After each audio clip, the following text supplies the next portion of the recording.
Well, the state I live in, Arizona, is going under martial law in exactly 4 hours from now. From the time of this recording, I'm going to release this live. I'll come back on here later tonight with some live chats in the later side of the evening. It is now 7 p.m. on the East Coast, and this will probably be released in about a half an hour after completion. Governor Doug Ducey, it's interesting. He has issued basically a lockdown order with some exemptions. I'm going to go through those here in a minute. I just want to let you know, first of all, if you're first time here, my name is Dave Hodges, and you're watching The Common Sense Show. We are the show that is freeing America one enslaved mind at a time. And ladies and gentlemen, we are, well, like I said, let me get down and take care of one piece of business. I went out and secured a one-day contract for gas masks. And this is at the request of many people in our audience who've written to me over the last several weeks. And I think it's a necessary precaution because we're going to see escalating violence as we go. Make no mistake about it. So anyway, I wanted to go through and see if I could make a deal for people. We got the best quality gas mask out there in use by top military around the world.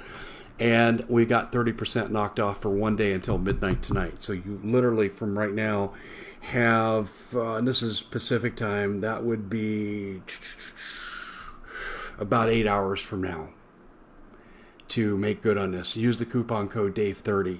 The details are in the description box, which I will put into the into this video after we're done. Okay, let's get down to business here. According to the governor's executive order, the curfew will last from 8 p.m. to 5 a.m. from May 31st through June the 8th. During the hours of the curfew, which is described as an executive order, but really, let's make no mistake about it, it's martial law. Here are your exemptions. You have to be inside your home at 8 p.m. at local time, except for the following reasons. If you're traveling directly to and from work, I don't know what work's going to be open with the curfews on. Ain't nobody going to be coming to your work unless you're a first responder. I mean, that's about the only exception I can think of. If you're attending a religious service, oh my gosh, Ducey, you wouldn't open the churches all those weeks while you let Walmart be open, and all of a sudden now you're going to let the churches violate curfew? I think those people could get targeted too. I don't recommend attending religious services at night. During the day, I do. Of course, who am I to say who God will protect? Forgive me, Lord, for saying that. But like I said, we just never seem to get it right here in Arizona. If you need to go out and obtain food, but the stores are going to be closed. So where are you going to obtain food at? On the street? Stupid. Caring for a family member, friend, or animal. Okay, that's human compassion. Thank you. I agree with that one. Patronizing and operating a private business. So wait a minute. I can go to Chili's now? Okay, I'm confused. I'm sorry. If we have this kind of exemption, what's to keep the rioters of, hey, we're just looking for a place to eat a little bit and have a mass riot? Unbelievable. Fleeing dangerous circumstances. I don't think I need anyone's permission to do that. And traveling for any of the listed services above. So I guess if he forgot something, that's his catch-all. How about night golf, Ducey? Can I go find a golf course that has a lighted driving range? I missed doing that today. How about that? Can we do that? Okay, here's the bottom line. When the violence was contained to the inner city of Phoenix, and you want to know why people call society racist? And I don't even know that this is intentional, but let's just talk common sense, because this is the Common Sense Show. Okay, listen to me very carefully. When they had the violence and it was contained in an urban downtown area, and who lives there primarily in most democratic cities? Phoenix is a democratic city. Well, you have people that are Latino and that are African American in higher percentages than in other places in your cities. Well, we had no martial law those first 2 nights that they had rioting in Phoenix and big-time destruction. No restrictions. Just send the cops out, harass them a little bit, shoot some tear gas, and sing Kumbaya. But the minute that those externally led protesters and rioters went north, they went north, young man, they went north. They went north to Scottsdale. The noses are up in the air and the money flows. Scottsdale Fashion Square. Really really damaged. Scottsdale businesses in the old town. Oh, highfalutin. You want to pay top dollar for something? That's where you go in Phoenix. And as soon as the violence hit there, all of a sudden, oh no, we have to stop that. Well, who are the majority of owners of those businesses? There are some minority-owned businesses there, but who are the majority? And we wonder why people get leverage from Black Lives Matter by saying this is a racist society. We weren't protecting the inner city with the same zeal that now when the fight goes to the suburbs, all of a sudden now the governor has to do something. Do you understand how not thinking things through? Do I think the governor really thinks that it's okay for black looters to destroy black businesses? No, I don't think he believes that. I don't like Ducey. I think he's been a terrible governor through the COVID crisis, but I don't think he is a racist. I've never seen any evidence for it, but he doesn't think things through. He didn't think through the process of someone who is black and angry about what's been happening could see it this way. I had a discussion with one of my friends today who happens to be black, and we discussed this. And I actually brought the subject up. And he says, Dave, I'm glad you're the one that said it. And I said, well, I don't know how else we could see it. We'll protect Scottsdale with martial law, but we won't protect the inner city of Phoenix. 2 nights, he had something that he could have done something about. On the second day, he could have declared what he's declaring today. But no, Scottsdale had to get ripped up for this to happen. Look at my face. Look carefully. Look into my eyes. See the blue eyes and the darkening blonde hair from my youth, someday going to be gray. You see the white face, the pale face right here? You see that? This is coming from a white person.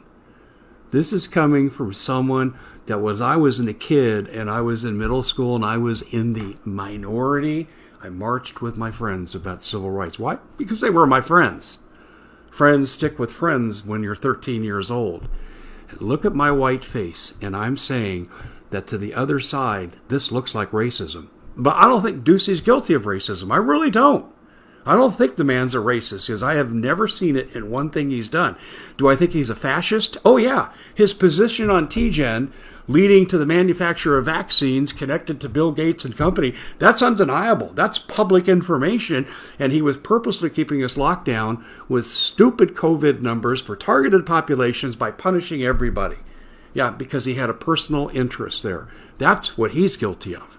But he's not guilty of racism. But Ducey, listen to me, because I know you're probably going to see this. Do you understand how someone who's black could arrive at that conclusion? Because I'm white, and I can arrive at that conclusion. And it looks terrible. All people deserve equal protection under the law. I understand why there wasn't martial law on the first night. I understand the second day maybe you could have done something. But why did you wait until it went to Scottsdale before you declare this martial law? This is just a terrible eyesore for the government. And it's giving fuel to the people trying to rabble-rouse and get people out in the streets to do things they shouldn't be doing. It gives them ammunition. Now, I want to say something very clearly. And I mean this from the deepest parts of my being. I understand the injustice that all black people must feel right now with what happened, because they've seen it too many times in history. And you can give me statistics and say the FBI says twice as many white people are shot by cops than black people, but that's not the history. The history is lynchings. Tying a black man to the back of a pickup and dragging him to death in Texas 22 years ago. That's the history. That's the color of the perception. And we need to focus on perception here in society to correct the problem. The society has to appear to be color blind. And when you protect Scottsdale the morning after, and you don't protect Phoenix for the 2 days after in the inner city, that's terrible perception. And I don't blame my black brothers and sisters for being angry. I don't blame them one bit. Now, we need to rise above it, and I'm saying this to my black brothers and sisters, who I have many friends, You don't play the game of basketball and coach as long as I do and not touch significantly into a population who dominates the sport with superior skills. And maybe I'm a little oversensitive because of my past associations, so be it. But I also know when something looks like racism, you got to correct it. You've got to correct it. And the cleanup needs to start in inner city Phoenix. Secondly, in Scottsdale. That's right. You have to take a step back to correct your mistake, Ducey. This was a bad mistake. This was a really bad mistake. The timing could not have been worse. I don't know if the rest of you have experienced anything similar. Was it LA did their thing when things went to Rodeo Drive? Just asking the question. When did your government respond authoritatively? I don't think a few nights of curfew is necessarily a bad thing, but it's like, well, are we going to be in a perpetual state of lockdown? What happens when we go into phase 3 of what's happening to our country? And believe me, this is orchestrated, this is targeted, but they're also taking advantage of people's legitimate feelings that, hey, we're not being treated equally. Our society is not serving the segment of my population as it is every other population. Man, oh man, what a mess we have weaved here. We really have. We have 2 more years to endure from Doug Ducey. He's good when the economy's good. He had no controversies. He stood up for teachers when they demanded to not be 50th in the nation in teacher salaries. I thought he did a reasonable job of negotiating a fair deal. I had praise for him then. But he could not have handled COVID any worse. He should have resigned his position as TGen board of directors, and he's handled this terribly. Terribly. Tell me your stories from your state. I'd like to know what's going on with the politics of your state. And I'd say this to all people from all races. Most people in this world don't have time to be racist. They're worried about getting by, keeping the wolf from the door, protecting their kids, giving them a future, putting food on the table, roof over their head. And it didn't used to be a big problem in America until we let the Bolsheviks take over our government in March. But now, ladies and gentlemen, it's a problem. And we all have to band together because we're going to have to change this government. But we don't want the Nancy Pelosi, George Soros, Chuck Schumer, this kind of change. We can't tolerate this kind of change, ladies and gentlemen. We cannot tolerate this whatsoever. Because you'll be living under abject communism, Joseph Stalin, 1950s, or worse. So I'm asking all of you here, we have to put these events behind us, and we absolutely need to clean house. You know, the mayor of Atlanta said, this is not who we are marching through the streets doing the blah, blah, blah. I thought she had a really good speech. And from what I see, the mayor of Atlanta has been very progressive in her changes, her handling of the economy, and she's handled this crisis, unlike our governor, beautifully. And here's what she said that I really agreed with. The mayor of Atlanta said, you want to protest? Okay, then register to vote. And what I'm saying to you, my friends, from all backgrounds, we have a few good people that need to stay in office. My congressman is a really good guy, Paul Gosar. He's a champion of all people under the Constitution, and he tolerates no violation of civil liberties. But except for those few exceptions, we need to clean house in November and do not allow mail-in votes. It is an open door to fraud. Trump is correct. Do not participate in these street riots.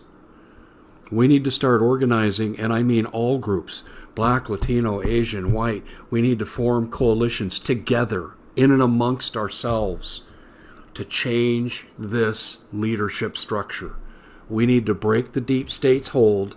We need to get their minions out of office and get people in who will not listen to them and cannot be corrupted. And one of the things I'm going to tell you right now, state by state, pass a law. No campaign contributions from corporations. That has wrecked this country.